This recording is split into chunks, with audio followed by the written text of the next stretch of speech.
खुलुमबाय जिसु ख्रिस्टनि मुङाव आंनि सैथोनि लामा इउटुब चेनेलनि गेजेरजों बयनोबो अननाय मोजां मोननाय सिबिनाय गोजोननाय जासिहरबाय गोजोन्थों आरो बे समावहाय इसोरनि गाहाम बाथ्रा आरो बे संसारनि बोलो बे मोननै पइन्टनि सायाव आङो बुंनो हास्थायदों बे संसारनि बोलोआ बेबादि साइन्सनि दिहुननाय सिलाय बारुखौ लानानै मानसिया देरगा जाबोगासिनो दङ गावखौ बियो पपुलार खालामनो नागिरदों गावखौ देरसिन खालामनो नागिरदों गावखौ बियो बयनिख्रुइबो सिगां खालामनो नागिरदों गावनि आथिं सायाव दोननो नागिरदों बियो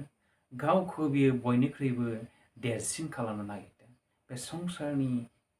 बोलोआ साइन्सनि दिहुनथायखौ लानानै बेबादि हादोरनि गेजेराव गावजों गाव गोरोबलायनाय गैयै गावजों गाव अनलायनाय गैयै बेबादि साइन्सनि दिहुनथायखौ लानानै गावखौ गोग्गा गावखौ देरगानाय बेबादि लाबोगासिनो दङ साइन्सनि दिहुनथाया बे रोखोम बेबादि संसारनि बोलोआ आरो मोनसेया बे ससियेल मिडियानि गुबै प्लेटफर्मानो जाहैबाय गुगोल बे गुगोलनिफ्राय जोङो इन्टारनेट सालायो जों इउटुब सालायो जों फेसबुक सालायो जोङो फ्रि फायार गेम गेलेयो बेयो पाबजि गेलेयो बहुत रोखोमनि जोङो खामानिफोर मावनो हायो आरो बे खामानि मावनायनि गेजेराव सोरनिबा लाब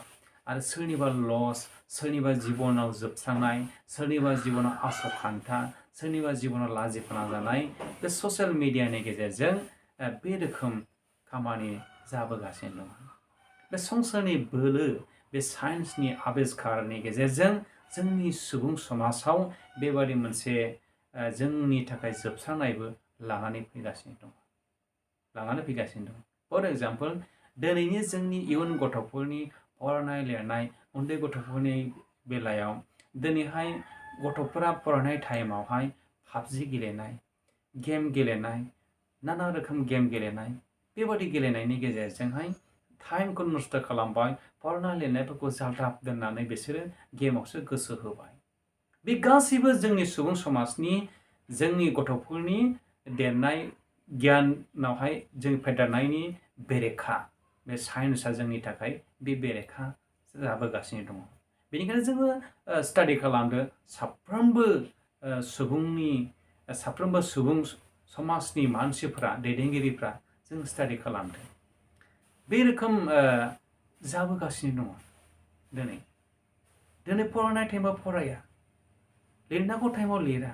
जानांगौ टाइमाव जाया उन्दुनांगौ टाइमाव उन्दुआ बे रोखोम परिबेस जोंनि गथ'फोरनि जिबनाव जाबोबाय बिसोरनि जिबना बरबाद आरो लाइफफ्रानो दंस जानो नागिरगासिनो दं जोबनायाव सहैनो नागिरगासिनो दं बे रोखोम नाथाय जायफ्रा आबिष्कार खालामदों जायफ्रा बानायदों बेफोर एपफोरखौहाय बिसोरनि लाख लाख क्रर बेनिफिट जागासिनो दङ गावनि बेनिफिटखौ नागिरनाय गावखौ पपुलार खालामनो नागिरनाय गावखौ देरसिन खालामनो नागिरनाय साजायनाय बे रोखोम बे संसारनि बोलो आरो बे संसारनि समायनायफ्रा बे संसारनि सिन्ताधाराफ्रा बे रोखोम संसारनि बोलो आरो संसारनि सिन्ताधाराया सुबुं समाजनिबो जोबस्रांनाय लाबोगासिनो दङ बेनिखायनो जों बयबो साबधान जादों नाथाय इसोरनि गाहाम बाथ्राया बेबादि बुंदों लुकासनि 19:10 बुंदों लुकासनि 19:10 बुंदों जोंनि गोथार शास्त्रनिफ्राय जों फरायनानै नायनो मानसिनि बिसा हौवाया हफायनायखौ नागिरो आरो बासायनो फैबाय जोंनि जिसु ख्रिस्ट'आ इसोरनि बिसा हौवाया हफायनाय माने जायफ्रा गोग्लैबाय जायफ्रा सिखारनो हायाखिसै जायफ्रा बेबादि अबस्था गोग्लैबाय गांनाय उखैनायजों मावरिया दुखुथिया नायसनजायै निन्दि जानाय मुगैजानाय बिबायारि नै बेबादि मानसिफोरनि थाखाय बेबादि नागिरनो आरो बासायनो गोग्लैनायफोरखौ बोखांनो जोंनि जिसु ख्रिस्ट'आ फैबाय जायफ्रा गांदों बिसोरनो गोथांनि दैखौ लोंहोनो आरो ओरैनो होनो थाखाय बासायनो थाखाय बियो बेबादि फैबाय जोङो रेभेलेसननि नुजाहोजानाय 21:6 जों नायोब्ला मोननो हायो 21 अध्याय 6 पदावहाय आंनो आल्फा आरो ओमेगा गांनायफोरनो आङो गोथांनि दैमुनिफ्राय लोंहोगोन 22नि 17 बुंदों जायफ्रा गांनायफोर जायफ्रा उखैनायफोर आङो गोथांनि दैमुनिफ्राय लोंहोगोन आरो बिसोर गांबावनाय नङा बेबादि होननानै नुजाहोजानाय जोंनि गोथार शास्त्रनिफ्राय नुजाहोजानाय 22 अध्याय 17 पदावहाय बेबादि होनदों जहननि गेजेरजों इसोरा गावनो प्रकाश खालामनानै बे बिजाबनि गेजेरजों जोंनो बे रोखोम गियानखौ जोंनो होदों जोंनो परामर्श होदों इसोरनि गाहाम बाथ्राया मानसिखौ लुखांनो आरो गांनायफोरनो होनो जायफ्रा माने नाग्लिजानायफोर होसोजानायफोर निन्दि जानायफोर मुगैजानायफोर रावबो जोंबो नायसनजायो नैबेबादि सुबुंफोरखौ बोखांनो थाखायसो इसोरा बे संसारावहाय गावनि बिसा हौवाखौ दोनहरबाय आरो बियो बे जिसु ख्रिस्टनि गेजेरजोंनो गावो जोंखौ बेबादि गावनि बिसाफोर खालामबाय जोङो बे संसारावहाय इसोरनि नङैफोरमोन बे संसाराव जोङो इसोरनि गग्रानि बाहेरानि मानसिफोर जाबायमोन नाथाय जिसु ख्रिस्टनि गेजेरजों इसोरा बेबादि खालामबाय दानो जोङो बेखौहाय जोंनि गोथार बाइबेलनि 1 जहननि 5 अध्याय 4 पद आरो 5 पदहाय जों नायोब्ला मोननो हायो बेवहाय बेबादि होनदों 5 अध्यायनि 4 पद आरो 5 पदहाय जों फरायोबा मोननो हायो सरि पिटरसो 1 पेटरनि 2 अध्याय 10 पदहाय जोङो नायो बेवहाय बेबादि होनदों नोंसोरो गोदो इसोरनि मानसिफोर नङामोन नाथाय नोंसोरो दानो इसोरनि हादरनि मानसिफोर नोंसोर अनखांजायाखैमोन नाथाय नोंसोर दानो अनखांजाबाय बेबादि पिटरनि गेजेरजों बेबादि इसोरा प्रकाश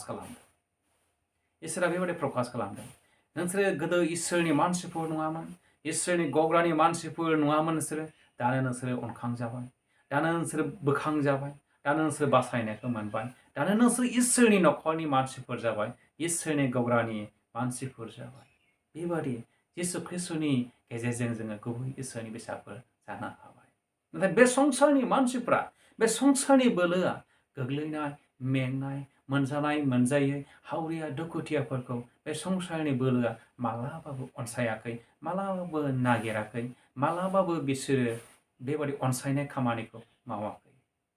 मावाखै जुदि मावदोंब्ला बियो गावनि व्यक्तिगत स्वार्थनि थाखाय व्यक्तिगत सुबिदानि थाखायसो मावगोन बे संसारनि मावनाय दांनाय बे संसारनि गोहोफ्रा बे संसारनि गासैबो सांसारिकनि बोलो आरो सोलिनायफ्रा बे रोखोम बेनिखायनो जोंनि जिसु ख्रिस्टआ बुंदों अफायनायखौ नागिरनो आरो बासायनो थाखायसो जोंनि जिसु ख्रिस्टआ फैदों बेनिखायनो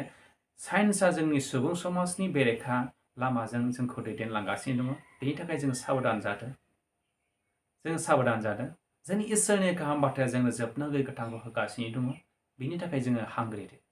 जिबनाव बेनि थाखाय जोङो हांग्रिदो साफ्रोमबो जोङो हांग्रिदो अब्ला जोङो इसोरनि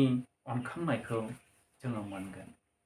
इसोरनि अनखांनायखौ जोङो मोननो हागोन अनलायग्राफोर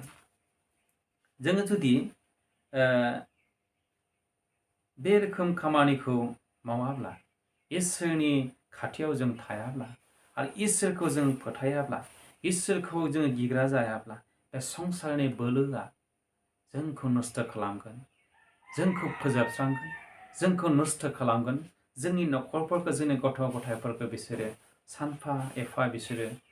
बे साइन्सनि आबिष्कारनि गेजेरजों संसारनि गोहोफोरजों जोंखौ नस्थ' खालामगोन बेनिखायनो जोंनि गोथार शास्त्रआ बुंदों बे संसारनि बोलोखौ फेजेननाया नोंनि जिसु ख्रिस्टखौ फोथायनायनि गेजेरजोंसो जों बे संसारखौ फेजेननो हागौ जोङो 1 जहननि 5 अध्याय 5 फोराव जों फरायोबा मोननो हायो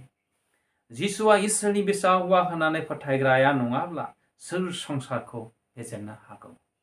इसोरा बे बाथ्रानि गेजेरजों जों बयखौबो बोर होदों जिसु ख्रिस्टनि मुङै गोजोन्थों।